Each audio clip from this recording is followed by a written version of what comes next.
Hola, ¿cómo están? Soy Carlos Antonio Pérez Gómez, estudiante del doctorado en Educación de la Universidad José Vasconcelos, y en este video vamos a hablar de algo que hacemos todos los días en la escuela, aunque no siempre nos damos cuenta: el conocer. Cada vez que aprendemos algo nuevo, que creemos que algo es verdadero o falso, estamos usando una forma de conocimiento. La filosofía se ha preguntado durante siglos si realmente podemos conocer la verdad, y hoy vamos a ver cómo responde a esta pregunta.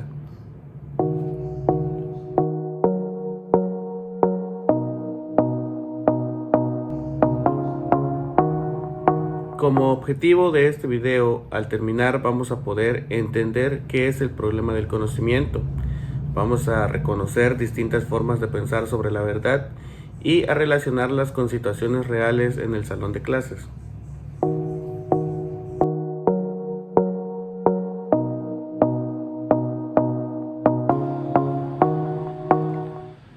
Desde hace mucho tiempo, los seres humanos nos hacemos preguntas que no tienen una sola respuesta. Por ejemplo, ¿es posible conocer la realidad tal como es? ¿De dónde vienen nuestros conocimientos?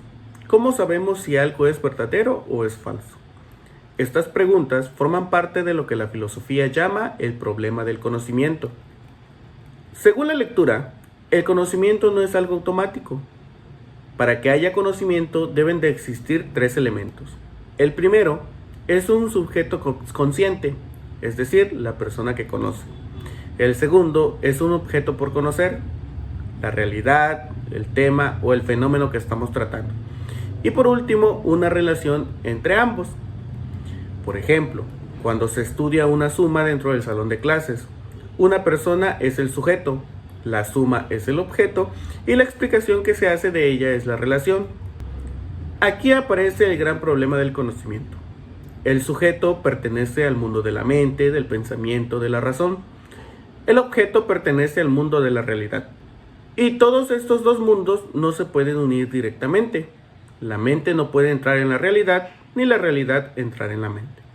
Es como si tratáramos de meter un objeto real dentro de la cabeza. No puedes meter las cosas, solo puedes hacerte una idea de ellas. Según la lectura, no conocemos la realidad en sí misma, sino lo que decimos sobre ella. El conocimiento en realidad es un discurso, una explicación o una interpretación. Por eso, dos personas pueden conocer lo mismo y entender lo mismo. Dos estudiantes escuchan la misma clase, pero uno entiende una cosa y otro entiende algo diferente.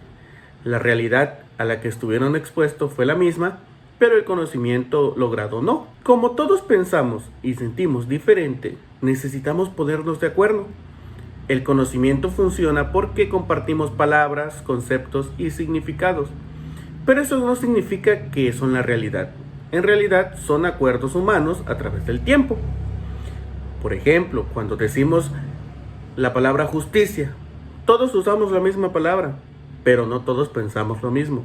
Las personas le pueden dar un significado distinto. Si no podemos conocer la realidad en su esencia, surge otra pregunta importante: ¿de dónde vienen los conocimientos? La lectura nos dice que los seres humanos solo contamos con dos grandes facultades: la razón y los sentidos. Entonces, ¿cómo aprendo? Con los sentidos, cuando observamos, escuchamos y experimentamos. Y también aprendemos con la razón cuando analizamos, comparamos y reflexionamos. Dependiendo de qué facultad usemos más, surgen distintas posturas filosóficas. Algunos dicen: el conocimiento viene de la razón, otros dicen que viene de los sentidos y otros dicen que vienen de ambos. Ninguna de estas respuestas es definitiva. Lo podemos comparar con un salón de clases. Dentro del salón de clases, un alumno dice: esto es verdad porque lo entiendo lógicamente. Otro dice: esto es verdad porque lo experimenté con todas mis manos. Ambos están usando diferentes formas de conocer. Entonces, el problema del conocimiento no es solo aprender cosas, es entender. No conocemos la realidad tal como es. Usamos supuestos para explicarla, y esos supuestos dependen de cómo pensamos y cómo sentimos. Con esta base, ahora podemos entender mejor por qué existen distintas corrientes filosóficas como el dogmatismo, el escepticismo, el criticismo y la mirada de Nietzsche. Entonces, el problema del conocimiento no es solo saber cosas, sino entender por qué las aprendemos y qué tan seguras son. Con esta idea en mente, ahora sí podemos entender mejor las distintas corrientes filosóficas que intentan responder a este problema.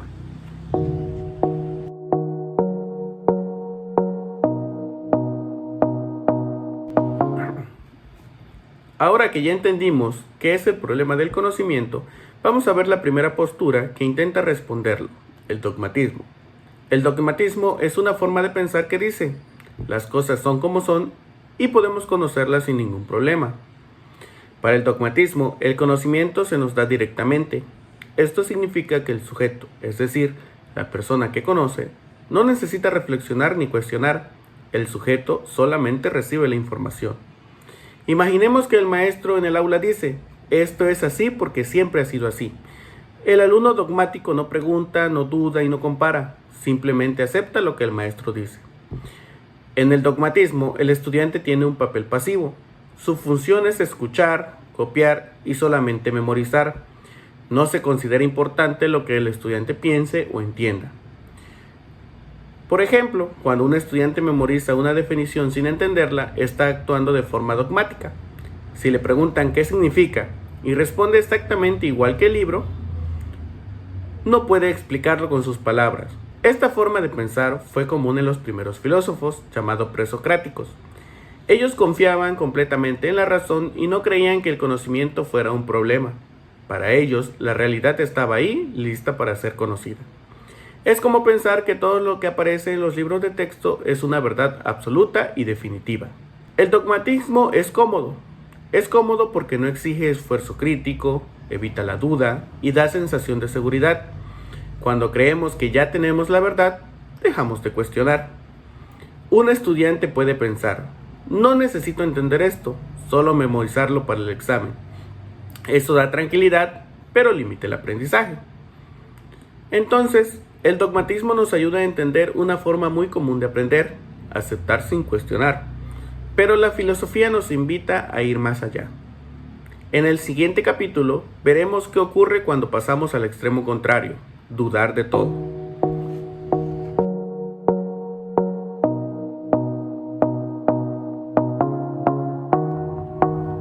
En el extremo contrario al dogmatismo encontramos el escepticismo, en el cual se duda o niega que podamos conocer la verdad. Pensemos en un alumno que siempre dice, eso no se puede saber, cada quien tiene su verdad o nada es totalmente cierto. Existen distintos tipos de escepticismos. Por ejemplo, tenemos el escepticismo total. Es como decir, nada se puede conocer con certeza. Pero aquí hay un problema. Si realmente eso fuera cierto, entonces esa afirmación también sería dudosa. Encontramos también el escepticismo metódico. Aquí el alumno duda, pero para aprender mejor. Por ejemplo, cuando pregunta, ¿cómo sabemos que esto es lo correcto? Encontramos también el escepticismo positivista. Solo cree lo que puede comprobar en un experimento, como en ciencias naturales. Tenemos el historicismo. Piensa que lo que es verdad hoy, mañana puede no serlo, como ocurre con algunos contenidos históricos. Encontramos también el escepticismo pragmático. Un alumno dice, si me sirve para el examen, entonces es verdadero. Aquí debemos reflexionar algo muy importante. El problema del escepticismo es que si dudamos de todo, se vuelve muy difícil de aprender.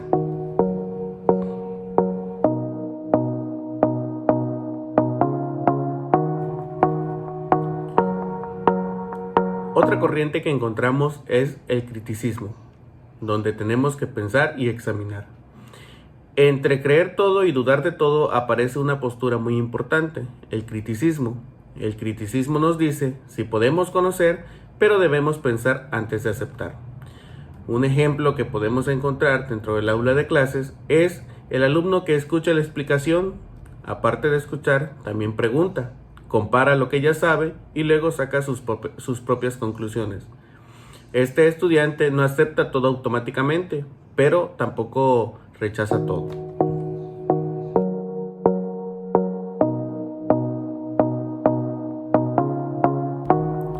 Hasta ahora hemos visto posturas que confían en el conocimiento, otras que lo ponen en duda y una que intenta encontrar un equilibrio. Ahora vamos a ver una propuesta más provocadora, la de Friedrich Nietzsche. Nietzsche nos dice que simplemente no se puede conocer, ni que todo sea falso. Lo que hace es preguntarse de dónde vienen las verdades que aceptamos. Para Nietzsche, muchas de las cosas que llamamos verdad no son verdades absolutas, sino interpretaciones de las personas que han aceptado con el tiempo. Con el paso de los años, olvidamos que esas ideas fueron creadas por seres humanos y empezamos a creer que siempre han sido así y que siempre han estado ahí. Un ejemplo sencillo dentro del aula podría ser: pensemos en una regla escolar. Un ejemplo: guardar silencio es señal de respeto. Para algunos estudiantes esto es totalmente verdadero, pero otros pueden pensar que al participar y preguntar también están teniendo una forma de respeto. Nietzsche diría que ambas posturas son interpretaciones y no son verdades eternas. Nietzsche también señala que el conocimiento está ligado a intereses, emociones y necesidades humanas. No buscamos conocer solo por conocer, sino porque necesitamos explicarnos el mundo y sentirnos seguros.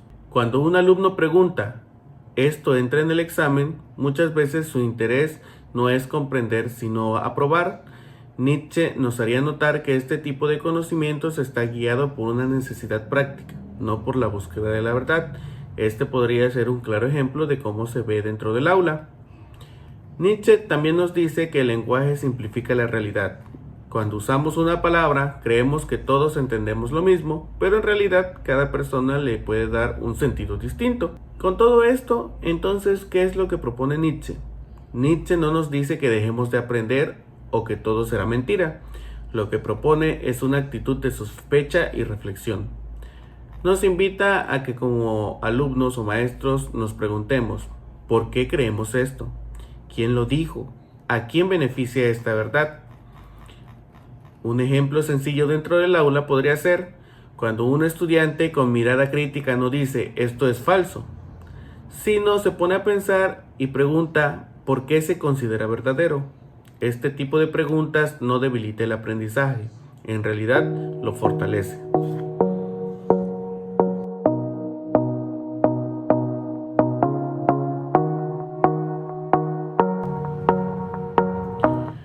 Para cerrar este recorrido, es importante retomar todo lo que hemos visto y preguntarnos, ¿qué significa aprender? Aprender no es solo repetir información, ni tampoco dudar de todo sin sentido. Retomemos las posturas filosóficas. El dogmatismo nos muestra lo que pasa cuando aceptamos todo sin pensar. El escepticismo nos advierte sobre el peligro de creer que nada se puede conocer. El criticismo nos propone un equilibrio entre pensar, analizar y examinar antes de aceptar una verdad. Y Nietzsche, como vimos en el capítulo anterior, nos invita a dar un paso más, cuestionar de dónde vienen las verdades que damos por sentadas. A partir de esto, pensemos en una situación cotidiana dentro del salón de clases, donde tenemos 3 alumnos. Un alumno aprende una definición de memoria, otro duda y dice que nada es totalmente verdadero. Y otro pregunta, ¿por qué esta idea se considera verdadera y para qué nos sirve? Ese último estudiante está usando una mirada crítica muy cercana a lo que propone Nietzsche. Entonces, ¿qué nos enseña Nietzsche para la escuela? Nietzsche no nos pide que rechacemos el conocimiento escolar, nos pide que no lo veamos como algo absoluto e intocable. Nos recuerda que los conocimientos fueron creados por personas en contextos específicos y responden a necesidades humanas. Un claro ejemplo: cuando nosotros estudiamos historia, muchas veces creemos que solo hay una versión de los hechos. Nietzsche nos invita a preguntar, ¿quién contó esta historia? ¿Desde qué punto de vista? ¿O qué voces no aparecen? La escuela debe ser siempre un espacio de pensamiento crítico.